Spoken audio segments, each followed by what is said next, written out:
తనని తను తగ్గించుకున్నవాడు హెచ్చింపబడును అంటే నాకు ఇష్టం ఆ వాక్యం. అది పాటించాను అనుకుంటా.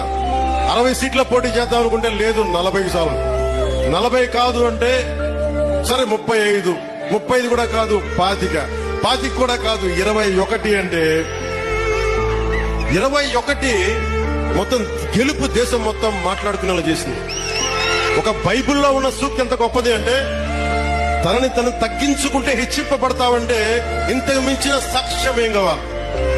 21 స్థానాలకి నువ్వు పోటీ చేస్తే 100% గెలిచి దేశమంతా మాట్లాడుకునేలా చేసిందంటే ఆ బైబిల్ సూక్తి ఎంత గొప్పదో మా టీచర్ కి, ఆ శిరోమణి టీచర్ కి, ఆవిడకి నా పాదాభివందనాలు. తనను తాను హెచ్చించుకొనువాడు తగ్గింపబడును, తనను తాను తగ్గించుకొనువాడు హెచ్చింపబడును.